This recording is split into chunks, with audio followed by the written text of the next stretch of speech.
먼저 하나님 말씀 디모데전서 1장 14절부터 17절까지 말씀 우리 함께 교독하겠습니다. 제가 읽겠습니다. 우리 주의 은혜가 그리스도 예수 안에 있는 믿음과 사랑과 함께 넘치도록 풍성하였도다. 미쁘다 모든 사람이 받을 만한 이 말이여, 그리스도 예수께서 죄인을 구원하시려고 세상에 임하셨다 하였도다. 죄인 중에 내가 괴순이라. 그러나 내가 긍휼을 입은 까닭은 예수 그리스도께서 내게 먼저 일체 오래 참으심을 보이사 후에 주를 믿어 영생 얻는 자들에게 본이 되게 하려 하심이라. 영원하신 왕 곧 썩지 아니하고 보이지 아니하고 홀로 하나이신 하나님께 존귀와 영광이 영원 무궁하도록 있을지어다. 아멘. 아멘. 오늘 저는 이 말씀을 본문으로 해서 가을의 풍요를 배우라, 그런 제목을 가지고 같이 말씀의 은혜를 나누도록 하겠습니다. 흔히 여러분, 인생은 배움이라는 말이 있습니다. 혹시 여러분 그런 말씀 들어보셨나요? 인생은 뭐라고요? 배움이라는 말이 있어요. 우리는 배움을 위해서 태어났고 우리가 살아가는 날 동안 평생 뭐 한다는 거예요? 배운다는 것입니다. 그래서 우리는 끊임없이 배워가는 그런 인생의 수레 속에서 우리는 매 순간 우리에게 이르는 이 모든 일들 속에서 인생의 지혜를 배우게 된다 그랬습니다. 그렇다면 여러분, 배움의 목적이 뭘까요? 왜 배우십니까? 많은 분들이 이야기합니다. 배움의 목적은 변화라고요. 배움을 통해서 깨달음을 얻고 깨달음을 통해서 내 자신의 삶이 변해가도록 하기 위해서 배우는 것이라는 말씀이죠. 그것이 우리가 이 땅에서 배우는 교육의 목적이라고 우리 선지자는 영감의 글을 통해서 말씀을 하십니다. 그래서 여러분, 오늘 여러분과 제가 배운 만큼 뭐 되는 거예요? 변화되는 것입니다. 기억하십시오. 배움의 목적은 뭐라고요? 변화에 있습니다. 배운 만큼 뭐 하는 거예요? 변화되는 것입니다. 영감의 글에서 선지자는 이렇게 말씀하십니다.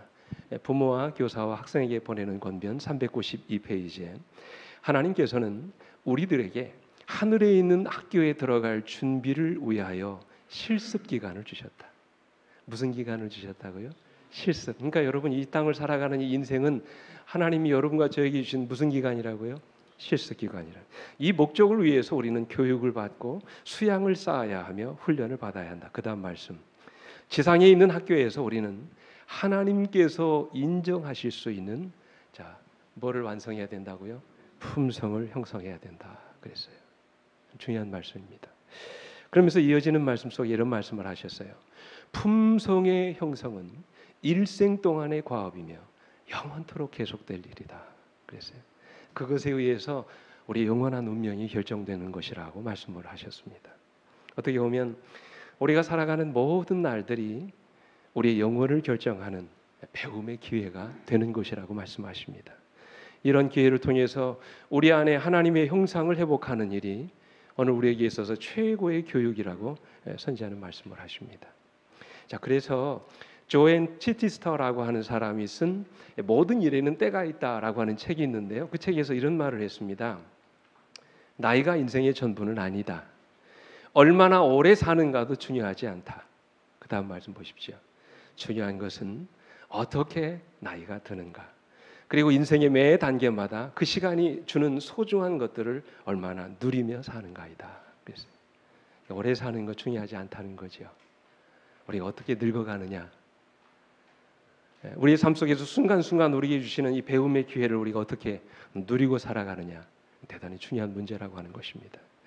어느 대중 가수의 노랫말처럼 우리 인생은 늙어가는 게 아니라 뭐가 해가는 거예요? 익어가는 것입니다. 이제 여러분, 완벽한 가을입니다. 가을이 우리에게 주는 교훈이 무엇입니까? 우리가 이 가을을 통해서 배워야 할 교훈이 과연 무엇일까요? 하나님은 우리가 이 가을이라는 계절을 통해서 가을의 어떤 모습을 배우기를 원하실까요?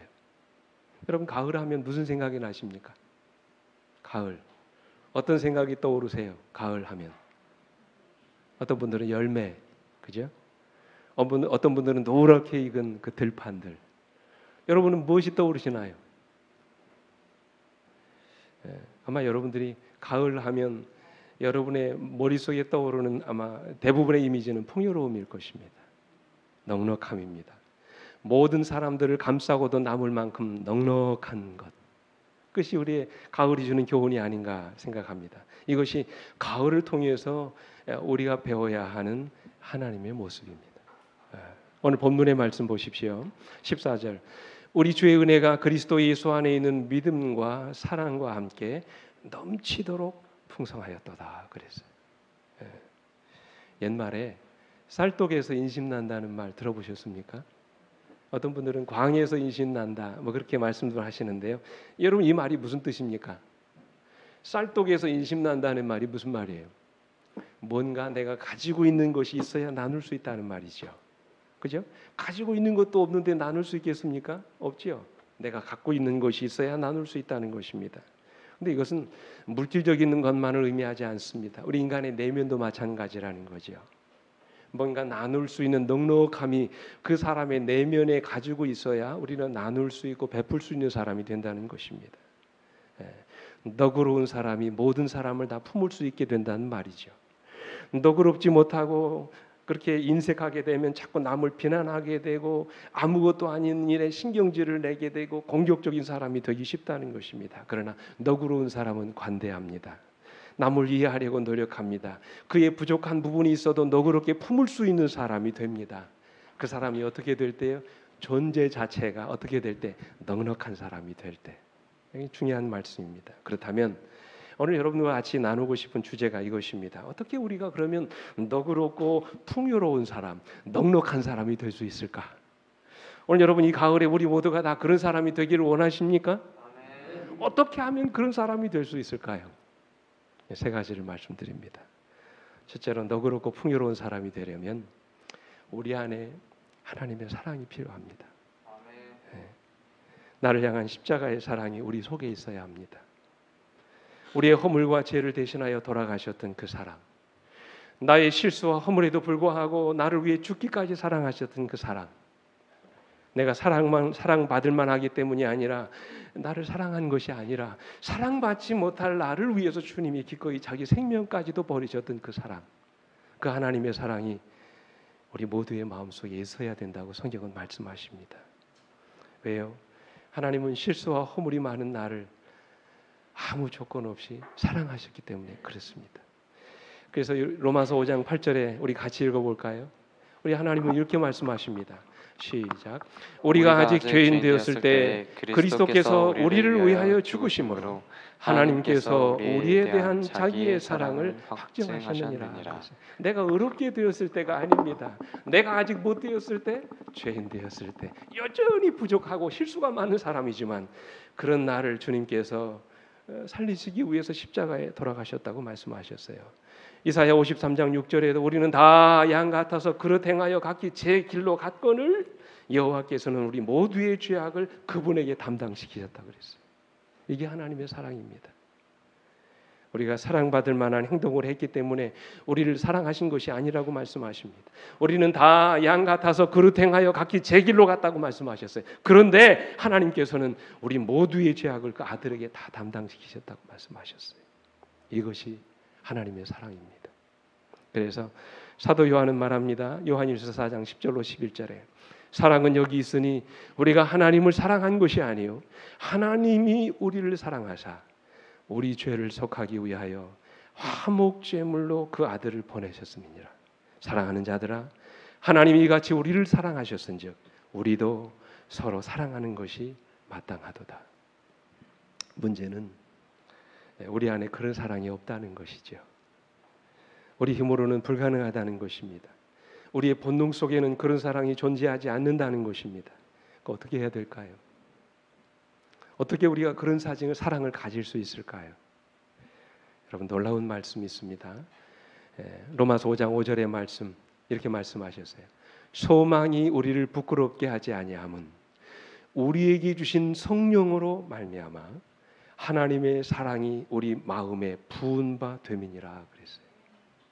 여러분 이 말씀을 믿으십니까? 우리 안에는 하나님의 사랑이 없었습니다. 그죠? 근데 우리가 예수님을 믿고 하나님의 자녀가 되는 순간 우리 안에 누가 오시는데? 성령이 선물로 주어지는데 그 성령으로 말미암아 우리 안에 없는 하나님의 사랑이 우리 속에 어떻게 된다고요? 부어진 바 된다고 말씀을 하셨어요. 실제로 여러분 고린도전서 2장 16절에 보면 이렇게 말씀하셨어요. 누가 주의 마음을 알아서 주를 가르치겠느냐? 그러나 우리가 그리스도의 마음을 뭐 했느니라? 가질 거라고 말씀하지 않으셨어요. 우리는 이미 그 마음을 어떻게 했다고요? 가졌느니라 말씀하셨어요. 이미 여러분 그러므로 하나님의 사랑이 우리 안에 있는 것입니다. 그리스도의 마음이 이미 우리 안에 존재하는 것이에요. 그 사랑으로 형제를 사랑하고 용서할 수 있는 것입니다. 그렇다면 이미 우리는 성령을 통해서 이런 하나님의 사랑이 우리 속에 있는 것을 이제 알았습니다. 문제는 우리가 그 사랑에 의지적으로 반응하지 않는 데 문제가 있어요. 여러분, 우리는 의지적인 사랑보다 감성적인 사랑에 익숙해져 있습니다. 무슨 말입니까? 차이가 뭐예요? 여러분, 감성적인 사랑이 뭡니까? 감성적인 사랑은 조건에 의해서 좌우됩니다. 예를 들어 얼굴이 이쁘게 생겼다든지 마음씨가 착하다든지 나에게 잘해준다든지 아니면 사랑받을 만한 어떤 행동을 한다든지 이런 조건에 의해서 내 마음이 움직여지는 이 감성적인 사랑입니다. 그래서 이런 감성적인 사랑은 조건적이고요. 그 사람의 외모나 어떤 조건에 의해서 좌우됩니다. 때로 이런 감성적인 사랑은 이기적일 때가 많습니다. 자기 주관적일 때가 많아요. 근데 하나님이 우리에게 요구하시는 사랑은 그런 사랑이 아니에요. 마태복음 5장 43절로 43절에 보십시오. 4절에 보시기요. 또 내 이웃을 사랑하고 내 원수를 미워하라 하였다 하는 것을 너희가 들었으나 44절. 나는 너희에게 이르노니 너희 원수를 사랑하며 너희를 박해하는 자를 위하여 뭐하라? 기도하라. 그러면서 뭐라고 말씀하십니까? 45절에 이같이 한즉 하늘에 계신 너희 아버지의 아들이 되리니 이는 그 이유는 하나님이 그 해를 악인과 선인에게 비추시며 비를 의로운 자와 불의한 자에게 내려주심이니라 그랬어요. 공평하게 사랑하셨다는 것이지 하나님이. 이런 사랑이 우리에게 있어야 된다는 것이지요. 여러분 원수를 사랑하는 것이 가능합니까? 가능해요? 불가능하지요. 원수는 증오의 대상이고 미움의 대상이고 공격의 대상이지 사랑의 대상이 아닙니다. 나를 비난하고 힘들게 하는 사람을 우리가 어떻게 사랑할 수 있겠습니까? 그런데도 불구하고 성경은 원수까지도 뭐 하라고 말씀하세요? 사랑하라고 말씀하십니다. 여러분 사랑하라 이게 뭡니까? 부탁하는 거예요? 명령입니까? 명령이죠. 여기서 말하는 사랑은 감성적인 사랑이 아니에요.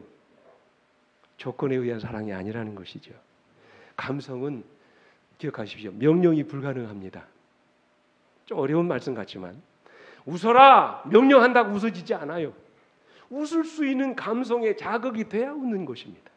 울으라고 해가지고 울어지지 않습니다. 내 마음을 울릴 수 있는 이 감성의 자극이 있지 않으면 눈물이 나오지 않습니다. 우리가 마음의 감성의 자극을 받을 때 하염없이 눈물이 나와요. 그죠? 여러분 성경에서 원수를 사랑하라는 이 말씀은 하나님의 뭐예요? 명령입니다. 믿으십니까? 원수를 사랑하는 것은 우리의 감성하고 반대되는 일이에요. 그러나 우리는 그것이 하나님의 명령임을 믿고 그 명령에 의지적으로 순종하는 것입니다. 우리 안에 있는 하나님의 사랑에 반응하는 거예요. 그때 하나님이 우리에게 원수를 사랑할 수 있는 능력을 주시는 것입니다. 다시 말해서 하나님의 명령 앞에 우리가 의지적으로 순종할 때 그렇게 할 수 있는 사랑이 우리 안에 능력이 주어지는 것입니다. 그러므로 여러분 사랑은 기억하십시오. 감성으로 하는 것이 아니라 의지로 하는 것입니다. 노력하게 되면 사랑할 수 있는 힘이 우리에게 주어지는 것입니다. 때로 미운 사람을 만나고 싶지도 않고 말하고 싶지도 않지만 마음으로 결심하고 미소 지으며 다가가기 시작할 때 하나님께서는 그 영혼을 사랑할 수 있는 마음을 우리 모두에게 주신다는 거예요. 여러분 이것이 신앙이 가진 힘입니다. 성령을 통해서 오늘 여러분과 제가 원수까지도 사랑할 수 있는 마음을 갖게 되는 것입니다. 그래서 디도서 3장 3절 5절에 말씀하셨어요. 15절 보십시오. 5절에 보십시오. 우리를 구원하시되 우리가 행한 바 의로운 행위로 말미암지 아니하고 오직 그의 긍휼하심을 따라 중생의 씻음과 성령의 새롭게 하심으로 하셨다고 그랬어요. 그것만이 가능하다는 거예요. 영감에 그래 보십시오. 여기 산상보훈 75페이지에 비록 죄인이라 할지라도 마음이 하나님의 영에 대하여 완전히 닫혀 있지 않으면 친절의 반응을 보이게 될 것이다. 미움에 대해서는 미움을 나타낼지라도 사랑에 대해서는 사랑을 나타낼 것이다. 그렇죠? 보통 모든 사람들이 다 그렇습니다. 그러나 증오에 대하여 사랑을 나타내는 것은 오직 하나님의 영에 의해서만 가능하다 그랬어요. 네. 누가 그렇게 하셨습니까? 주님이 그렇게 하셨죠. 그리고 믿음의 조상인 요셉이 그렇게 했습니다. 여러분 요셉이 어떤 인생을 살았습니까? 철저하게 버림을 받았죠. 여러분 요셉의 이야기 다 아십니다. 배다른 형제들에 의해서 배신을 당했습니다. 애굽의 노예로 팔려갔습니다. 죽도록 고생했습니다. 사랑을 독차지 하던 아들에서 하루아침에 노예가 되어 비참한 인생을 살게 얼마나 여러분 기가 막힌 노릇입니까? 예? 얼마나 고통스러운 나날이었겠습니까? 누구 때문에요? 그 배다른 형제들 때문에. 아마 우리 같았으면 잠이 오지 않았을 겁니다. 복수를 생각하면서 치를 떨었을 것입니다. 불행한 자기 운명을 생각하면서 어쩌면 그는 자포자기하는 인생을 살았을지도 몰라요. 그러나 요셉은 어떻게 했다고 그랬습니까? 그렇게 하지 않았죠. 자기 인생을 포기하지 않았습니다. 형들에 대한 분노와 원망 때문에 불행한 인생을 살지도 않았어요. 자신에게 닥친 불행 때문에 하나님을 원망하지도 자기 인생을 아무렇게나 살지도 않았어요. 어떻게 살았습니까? 요셉은 자신에게 맡겨진 일에 언제나 최선을 다했습니다. 어떤 형편과 처지에서도 하나님을 원망하지 않았어요. 무서운 재난이 그를 응석 부리는 어린 아이에게서 사려 깊고 용감하고 자제력 있는 어른으로 변화시켰다고 그랬어요. 그는 자신의 모든 염려를 하나님께 맡겼다고 그랬습니다. 그리고 자신의 불행에 마음을 잃지 않고 오히려 다른 사람의 슬픔을 덜어주는 가운데 자신의 슬픔을 잊어버렸다고 그랬어요. 이런 요셉을 하나님이 뭐가 되게 하셨어요? 애굽의 총리가 되게 하셨습니다. 그리고 여러분 마침내 어느 날 그의 형제들이 양식을 얻으러 그의 앞에 나타나지요. 어떻게 해야 합니까? 예? 어떻게 해야 합니까? 하나님이 주신 무슨 기회입니까? 복수할 수 있는 기회죠. 칼자루를 쥐고 얼마든지 복수의 칼을 휘두를 수 있는 힘이 그에게 있었습니다. 자신이 받은 고통을 몇백 배로 대갚아줄 수 있는 기회가 온 것입니다. 그러나 요셉은 그 형제들에게 복수하지 않았어요. 오히려 그는 형들을 용서했습니다. 그들에게 선을 베풀어 주었습니다. 양식을 나누어 주고 애굽에서 살 수 있는 땅을 마련해 주었습니다. 원수를 사랑한 것입니다. 어떻게 이런 일이 가능할까요? 생각해 보십시오. 성인군자도 아닙니다. 어떻게 그가 그런 형제들을 용서할 수 있었겠습니까? 자신에게 몹쓸 짓을 한 그의 형제들을 어떻게 용서해 줄 수 있겠습니까? 그죠? 평생을 감옥에 굶어 죽을 수 있었던, 그렇게 만들 수도 있었던 그가 어떻게 형제들을 용서하고 그들에게 아낌없이 선을 베풀어 줄 수 있었을까요? 여러분 성경은요, 요셉에게 하나님의 사랑이 있었다고 말씀하십니다. 우리를 위해서 아낌없이 내어주셨던 그 십자가의 사랑이 요셉에게 있었다고 말씀을 하세요. 영감의 글은 이렇게 말씀하십니다. 그는 어린 시절에 하나님을 사랑하고 경외하도록 가르침을 받았다. 때때로 그는 아버지의 장막에서 야곱이 그의 집으로부터 도망해 나와서 방황하던 때에 그가 본 계시에 대하여 이야기를 들었다. 그는 여호와께서 야곱에게 약속하신 언약과 그 언약이 어떻게 성취되었는지에 대해 들었다. 곧 필요한 때에 어떻게 하나님의 천사가 그를 교훈하고 안위하고 보호하셨는지에 대하여 들었다. 그리고 보세요. 그는 사람들을 위하여 구주를 준비하신 하나님의 사랑을 배웠다. 그랬어요. 그 사랑이 요셉으로 하여금 그 모든 고난을 이기고 견딜 수 있도록 만들어 주었던 것입니다. 그리고 자기를 죽이려고 달려들었던 형들의 허물과 죄악까지도 용서할 수 있는 마음을 주었던 것입니다. 이것은 사람의 힘으로는 불가능합니다. 그래서 우리는 요셉처럼 하나님의 사랑을 가져야 합니다. 그 사랑으로 우리 형제들을 사랑할 수 있는 그런 사람이 되게 해달라고 하나님께 기도하셔야 합니다. 그때 하나님이 우리에게 그렇게 사랑할 수 있는 힘을 주시는 것입니다. 이것이 바로 신앙의 힘입니다. 한 미숙한 남녀가 준비되지 못한 채 결혼을 했습니다. 그리고 얼마 후에 아이를 낳았어요. 이 아이가 여자아이였습니다. 근데 이 여자아이가 3살 되던 그 해에 이 가정에 참 불행한 일이 일어났습니다.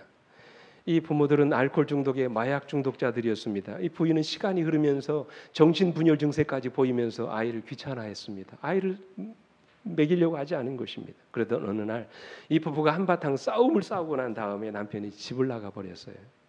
근데 여러분, 이 부인이 남편이 집을 나가자 홧김에 아직 3살도 되지 않은 그 여자아이를 들어가지고 부엌에 있는 난로에다 집어 던져버렸어요. 남편에게 받은 그 분풀이를 자기 아이에게 한 것입니다. 아이가 비명을 지르고 이웃집 그 비명을 지르는 그 소리를 듣고 이웃집 사람이 달려와서 경찰에 신고해가지고 아이가 가까스로 목숨을 구했어요. 근데 이 아이가 목숨은 구했지만 아주 심한 온몸에 중화상을 입고 오랫동안 병원에 입원 치료를 하게 됐습니다. 문제는 이 아이의 흉터는 시간이 지나면서 치료되어 갔지만 이 아이가 어렸을 때 받은 그 정신적인 충격은 치료가 되지 않았다는 것입니다. 아이의 마음의 상처가 병이 돼서 이상한 행동을 하기 시작합니다.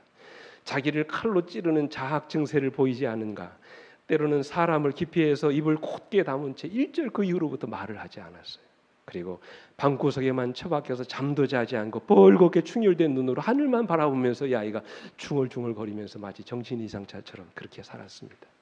결국 이 아이가 국가에서 배정한 어느 정신과 의사에 의해서 치료를 받게 됐습니다. 그런데 증세가 호전되지 않은 것입니다.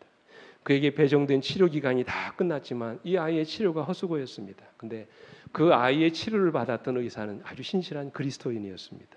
너무 안타까웠어요. 그래서 그는 이 소녀에 대한 치료 기간이 다 끝났지만 이 어린 소녀가 너무 불쌍해서 자원하여 이 아이를 치료하기로 마음에 결심을 했습니다. 그리고는 오랫동안 대화로 치료하고 또 약물로 치료하고 음악으로 치료하고 그림으로 치료하고 가진 방법을 통해서 이 아이를 치료하고 했습니다. 근데 아무 효과가 없었어요. 근데 어느 날 한 번은 이 의사가 실험 치료를 하기로 했습니다. 똑같은 상황을 연출하게 한 것입니다. 무슨 얘기냐면 이 소녀가 살던 모형 아파트를 만들고요. 아빠, 엄마, 소녀 인형을 만들고 이제 아빠와 엄마 인형이 서로 싸움을 하게 했습니다. 아이 앞에서. 그리고는 화가 난 아빠 인형이 집을 나가는 모습을 연출했습니다. 그리고 이제 화가 난 엄마 인형이 어린 아가 인형을 들어서 불에다가 던지는 그런 신용을 했습니다. 근데 여러분, 그 모습을 본 이 아이가 수년 동안 굳게 다물었던 그의 입에서 에마디 비명을 지릅니다. 난 너를 미워한단 말이야. 그런 게 있어요.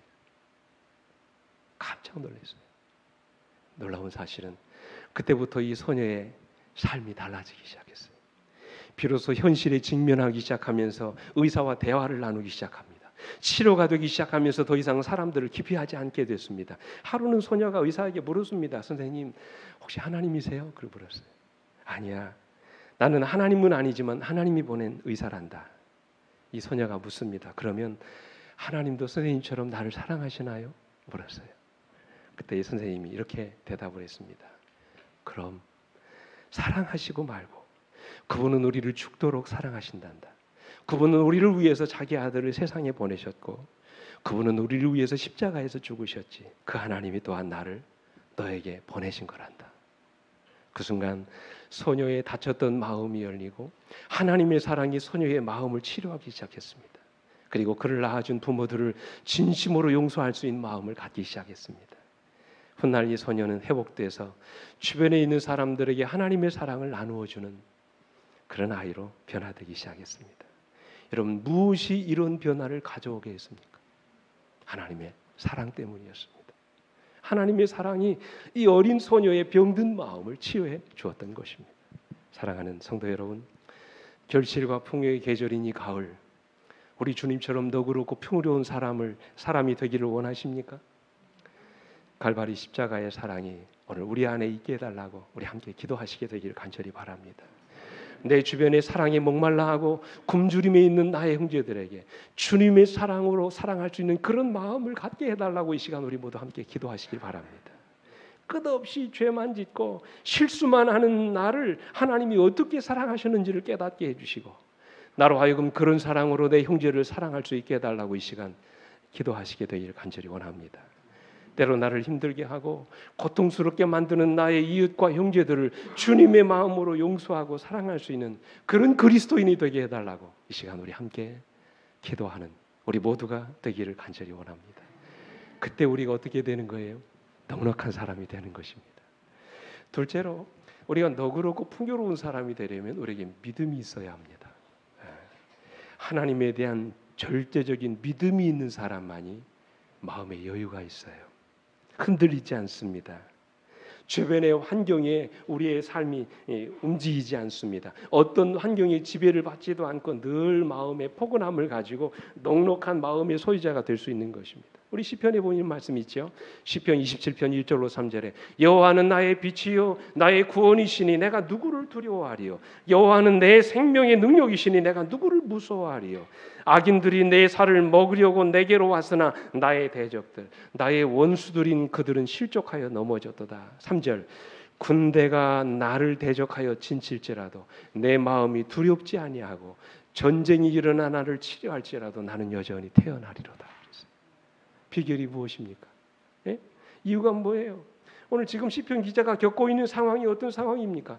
자기를 대적하는 자가 일어났다고 그랬습니다. 자기를 공격하는 자가 일어났다고 그랬습니다. 자기 살을 먹으려고 하는 자가 주변에 있다고 그랬어요. 자기를 없애려고 하는 악인들이 일어났다고 그랬어요. 근데 그는 뭐라고 합니까?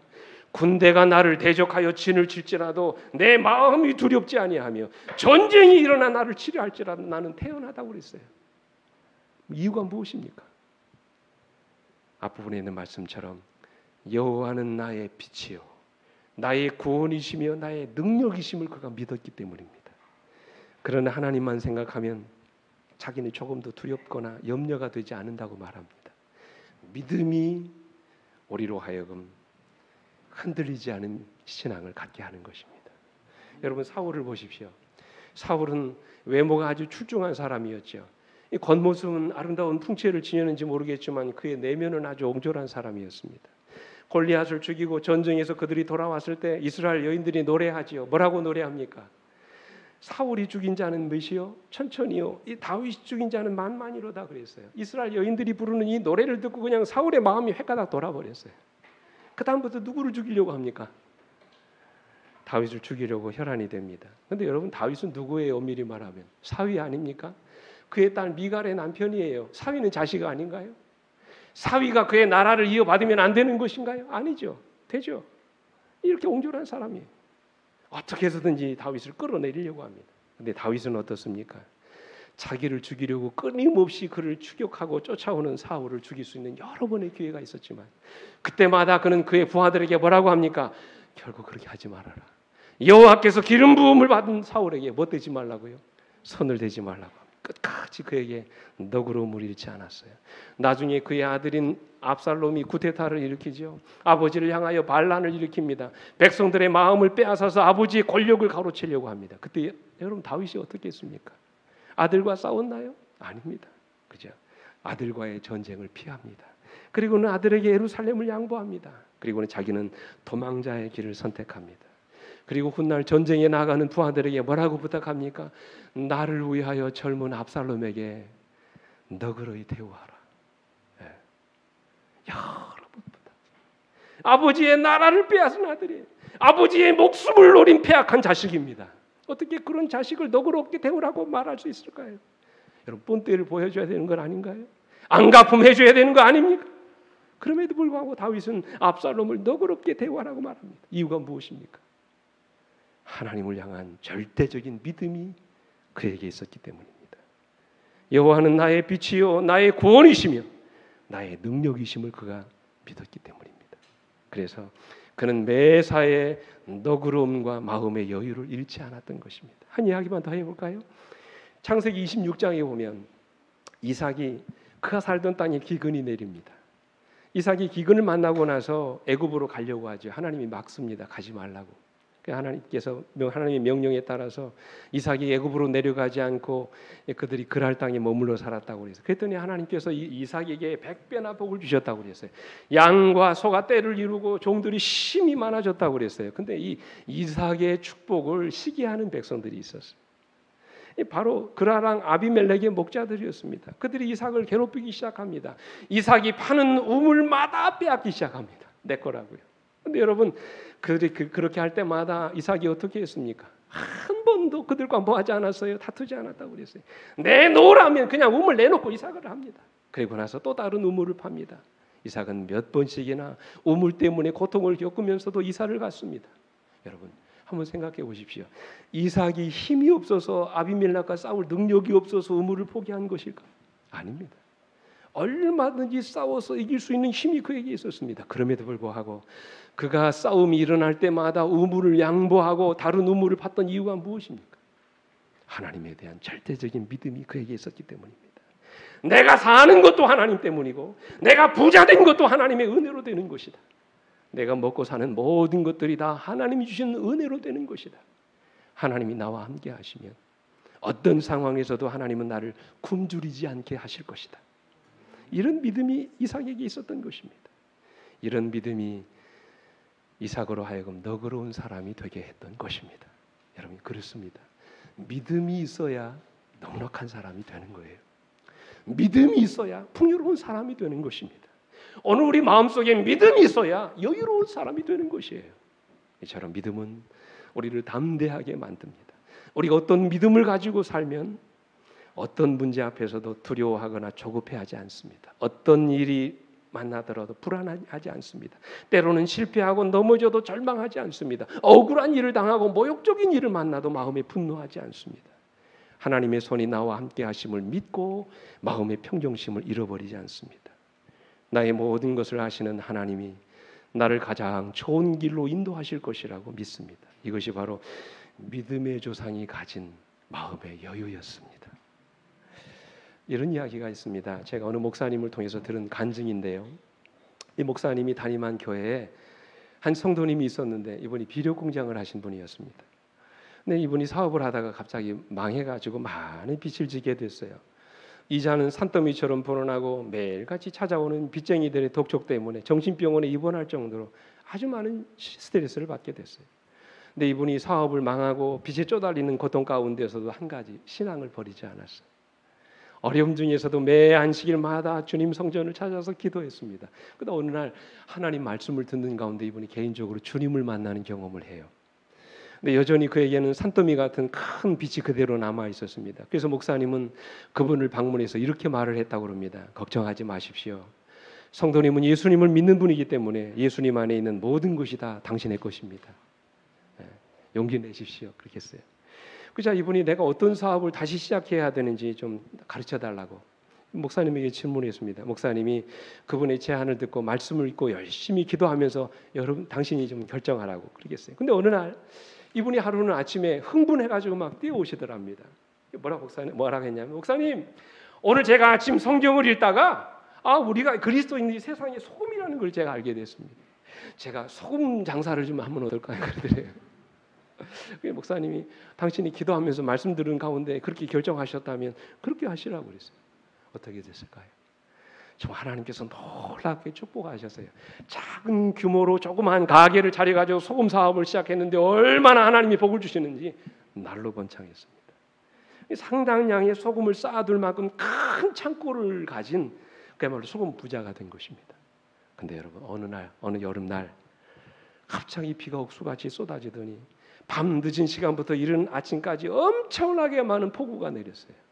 아침에 일어나 보니까 소금 창고에 물이 다 잠겨버렸어요. 어떻게 됐을까요? 그가 자기 모든 돈을 들여서 쌓아놓은 소금 창고에 모든 소금 자루가 다 녹아져 내린 것입니다. 정말 여러분 하늘도 무심하시지. 이제 겨우 일어나려고 하는데 쫄딱 망하게 한 것입니다. 목사님이 걱정이 됐습니다. 그 다음날 아침 서둘러서 그분 창고로 갔어요. 그랬더니 이분이요 다 녹아진 소금 창고 한가운데서 하나님을 찬양하고 있더랍니다. 그래서 순간적으로 목사님이 그런 생각을 했답니다. 뭐가 이게 좀 잠깐 이렇게 됐는가 보다 이렇게 생각하고 괜찮습니까? 물었대요. 목사님 괜찮습니다. 그러더래요. 그러면서 그분이 이런 말씀을 하셨답니다. 목사님 저는 미치지 않았습니다. 걱정하지 마십시오. 저는 모든 것을 잃었습니다. 그러나 목사님이 항상 말씀하셨듯이 제 안에 예수님이 계시기에 저는 주님의 모든 것을 갖고 있습니다. 홍수는 저에게서 소금을 모두 가져가 버렸지만 내 안에 계시는 주님만큼은 가져갈 수가 없었습니다. 저는 그 주님을 믿음으로 다시 일어날 것입니다. 그분이 다시 소금 사업을 시작하셨어요. 주님이 복을 주셔서 다시 일어나게 하셨습니다. 그리고 지금은 그 교회에 아주 훌륭한 장로님으로 봉사하고 계시다는 그런 이야기를 제가 들었어요. 여러분, 이것이 바로 믿음이 주는 축복입니다. 사랑하는 우리 성도 여러분, 결실의 계절인 이 가을, 우리 모두에게 하나님이 이런 믿음을 주시기를 간절히 바랍니다. 어떤 상황에서든지 마음의 평정심을 잃지 않고 흔들림 없이 하나님을 믿게 되는 그런 신앙의 소유자들이 되시길 간절히 바랍니다. 요즘같이 힘든 이 시기에도 절망하지 않고 마음의 여유를 잃지 않으며 모든 일에 너그럽고 넉넉한 그리스도인들이 될 수 있도록 우리 하나님께서 이런 믿음을 우리 모두에게 허락해 주시길 간절히 바랍니다. 마지막으로 우리가 너그럽고 풍요로운 사람이 되려면 오늘 여러분과 저에게 아주 건강한 자존감이 있으셔야 돼요. 중요한 말씀입니다.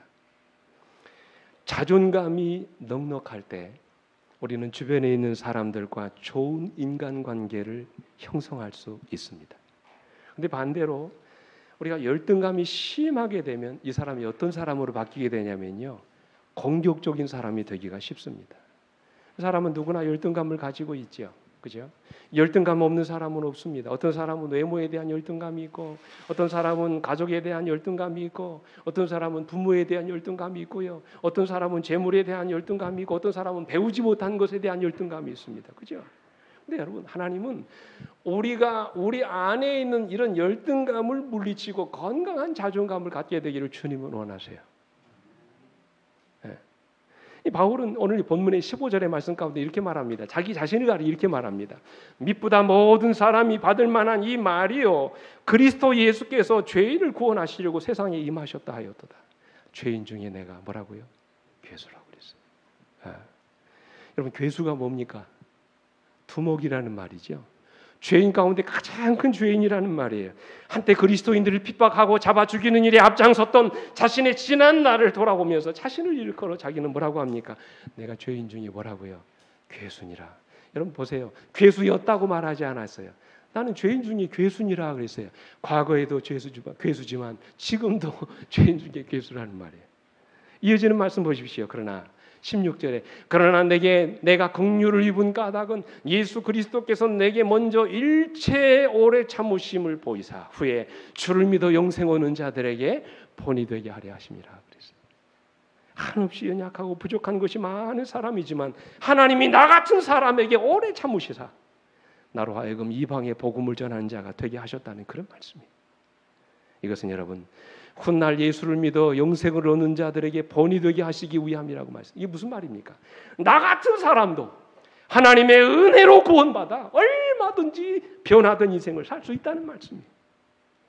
내 자신만을 바라보면 우리는 희망이 없지만 우리는 그리스도 안에서 얼마든지 희망을 가질 수 있는 그런 존재라는 그런 말씀이에요. 예? 우리 본교회 주석에도 이런 말씀이 있죠. 참으로 괘씸한 그리스도인은 처음으로 자기의 의지를 그리스도에게 굴복하던 때 경험했던 자신의 무가치함에 대한 인식을 결코 뭐하지 않는다? 잊어버리지 않는다. 무슨 얘기입니까? 과거에 내가 어떤 존재인지를 나는 항상 내 마음속에 기억하고 산다는 거예요. 자신의 부족함을 늘 안다는 것입니다. 그는 하나님의 능력이 매일 내재하지 않으면 자기의 삶이 그리스도인 성품의 고상함을 나타낼 수 없을 것임을 안다는 거예요. 자기 처지를 아는 것이죠. 바울처럼. 그래서 바울이 자기를 가리켜서 죄인 중에 뭐라고 그랬어요? 괴수라고 말했던 것입니다. 근데 여러분 거기에 머물지 않지요. 영감이 그렇게 말씀하십니다. 우리가 예수님께 가까이 나아가면 갈수록 더욱 똑똑하게 그분의 풍성의 순결함을 볼 수 있을 것이며 더욱 분명하게 우리의 죄의 심히 가증함을 깨닫게 될 것이다. 바울이 그랬어요. 그리하여 자신을 높이고자 하는 마음이 더욱 없어지게 될 것이다. 그랬어요. 여러분 그렇지 않아요? 그래서 우리가 주님과 가까워지면 가까워질수록 바울처럼 죄인 중에 내가 괴수라고 고백하게 되는 것입니다. 그러나 우리의 생각이 거기에 머물러 있어서는 안 돼요. 죄인 중에 괴수인 나를 하나님이 은혜로 부르시고 하나님의 자녀로 삼으신 것이라고 믿어야 합니다. 나는 한없이 부족하고 연약한 사람이지만 그럴지라도 하나님이 그런 나를 사랑하셔서 하나님의 자녀가 되게 하신 것이라고 믿으셔야 돼요. 이게 건강한 자존감입니다. 바로 이런 건강한 자존감이 우리로 하여금 너그럽고 관대한 사람이 되게 하신 거예요. 그리스도 안에서 희망을 갖는 것, 그것이 바로 건강한 자존감을 찾는 비결입니다. 여러분은 여러분 자신을 바라보실 때 어떻게 바라보십니까? 여러분 자신이 스스로 여러분의 자신을 바라보면 우리는 건강한 자존감을 가질 수가 없어요. 그러나 우리가 그리스도 안에서 내 자신을 바라보게 되면 우리는 얼마든지 우리 자신에 대하여 건강한 자존감을 갖게 되는 것입니다. 우리 주님이 이 땅에 오셨을 때 사단이 계속해서 그를 공격한 것이 뭡니까? 그게 자존감을 흔들어 놓는 것이었어요. 여러분, 사단이 예수님을 시험할 때 뭐라고 그랬어요? 내가 하나님의 아들이거든 이 돌을 변하여 뭐가 되게 하달라? 떡덩이를 되게 해달라. 네가 진짜 하나님의 아들이거든 이 성전에서 뛰어내려 봐라. 하나님이 그의 천사들을 명하여 네 발이 돌에 부딪히지 않는가 보게 해달라 그랬어요. 사단은 계속해서 주의 마음에서 자존감을 무너뜨리는 시험을 했습니다. 오늘날 사단이 우리를 시험하는 방법도 마찬가지. 보세요. 중요한 것입니다. 계속해서 우리의 자존감을 흔들어 놓습니다. 여러분 그런 경우 많지요. 내 자신을 초라하게 만들어요. 내 스스로 형편없는 사람인 것처럼 생각하게 합니다. 너 형편없는 사람이야. 쓸모없는 존재야. 너 같은 쓰레기가 무슨 예수를 믿어? 너는 사랑받을 가치도 없는 존재야. 자꾸 자기를 자학하게 합니다. 건강한 자존감을 갖지 못하도록 만들어요. 구제불능의 인간인 것처럼 스스로를 피한시키게 만들어요. 그러나 여러분, 우리 주님은 우리에게 뭐라고 말씀하십니까? 아니다. 너는 내 아들이다. 너는 내 딸이다. 내가 너를 구속하였고 내가 너를 지명하여 불렀나니 너는 내 것이다. 너는 내 사랑하는 아들이요 내가 기뻐하는 자다. 우리가 하나님의 자녀로 하나님 앞에 나오게 되면 그때부터 우리는 하나님이 주시는 이 아름다운 자존감을 회복할 수 있게 되는 것입니다. 그래서 바울은 뭐라고 말씀하세요? 같이 읽습니다. 시작. 너희가 전에는 어두움이더니 이제는 주 안에서 빛이라. 빛의 자녀들처럼 행하라. 한 이야기만 드리고 제가 말씀 마치겠습니다. 혼자 잘해주고 상처받지 마라. 상처받지 말고 끝까지 사랑하라는 책이 있습니다. 이 책을 쓰신 분이 유은정 원장인데요. 이 원장님이 아주 3대째 우리 주님을 믿는 아주 신실한 크리스찬 가정에서 자랐습니다. 그런데 대부분의 우리 의학생들이 그런 것처럼 의학 공부를 하다가 이분이 신앙생활을 제대로 못했어요. 그래서 신앙을 한동안 못하고 있다가 마침 의사 인턴 1년차 되던 해 IMF로 인해서 아버지가 사업에 실패하면서 갑자기 돌아가십니다. 가정이 불행이 닥친 거예요.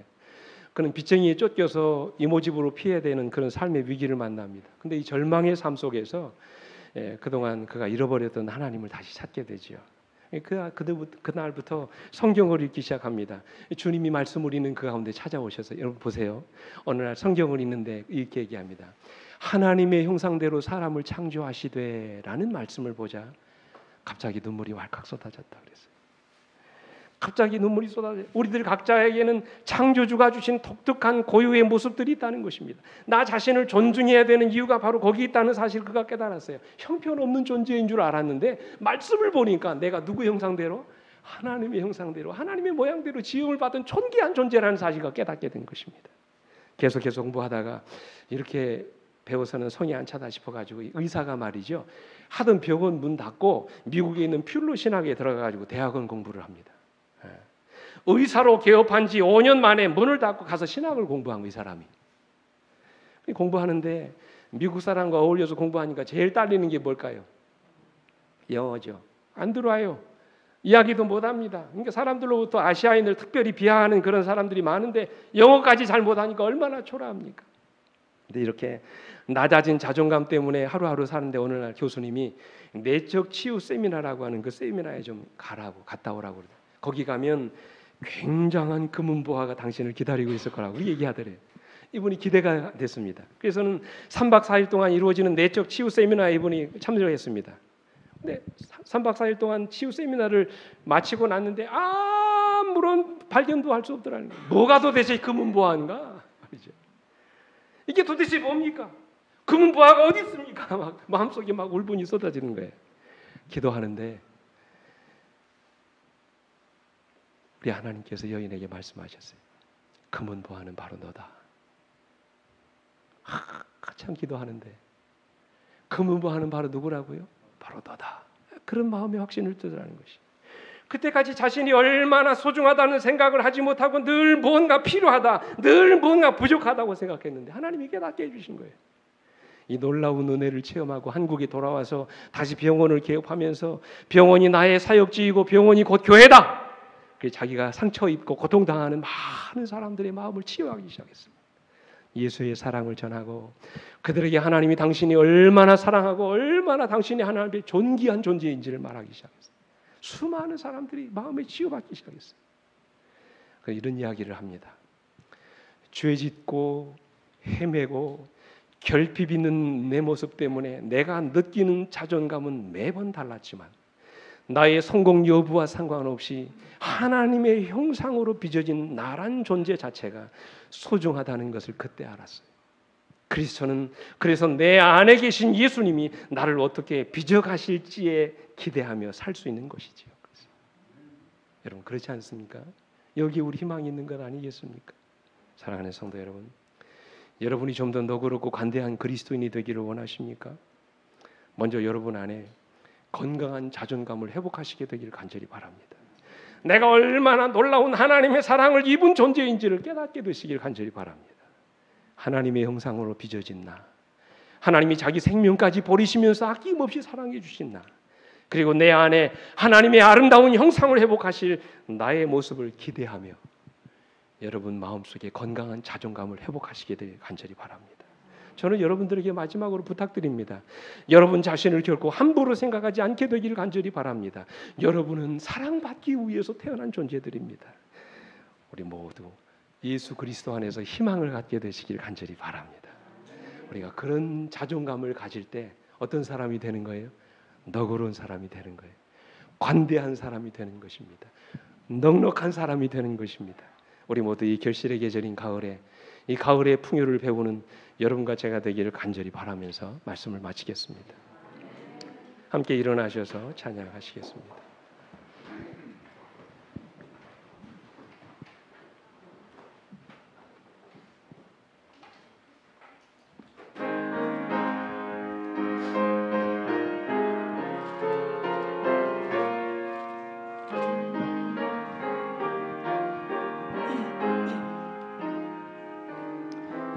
나의 마음 상하여서 슬피 울 때에 약한 마음 더욱 약해 힘이 들지만 자비의 주 예수님이 함께 하시면 모든 슬픈 기쁨이 되리. 내가 울 때 나의 주님 함께 우시고 약해질 때 강하여라 용기 주시며 내 곁에서 항상 함께 동행하시는 사랑의 주 예수님 보리. 나의 마음에 거센 풍파 험습할 때에 험한 길 가시밭길 아플지라도 구원의 주 예수님이 함께 하시면 모든 슬픈 기쁨이 되리. 나를 위해 모든 죄를 짊어지시고 십자가의 보혈로서 대속해 주사 한 마리의 흠이 없는 어린 양 되신 사랑의 주 예수님 보리. 천국 길은 좁고 좁아 힘이 들어서 외롭고 쓸쓸한 길 많을지라도 영원하신 하나님이 함께 하시면 모든 슬픈 기쁨이 되리. 예수님의 겟세마네 피땀 흘리신 고귀하신 기도 모습 생각하면서 나를 위해 중보하고 신원하시는 사랑의 주 예수님 보리.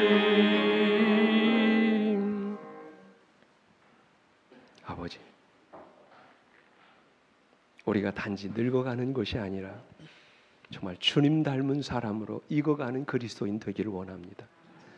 이 가을의 넉넉함 속에서 그 풍요로움을 배우는 우리 모두가 되게 하시고, 우리 심령 한 분 한 분의 마음들이 우리 주님처럼 너그럽고 관대하고 그리고 이해심이 많은 그리스도인으로 우리가 이 세상을 살아가도록 하나님 은혜 입혀 주시옵소서.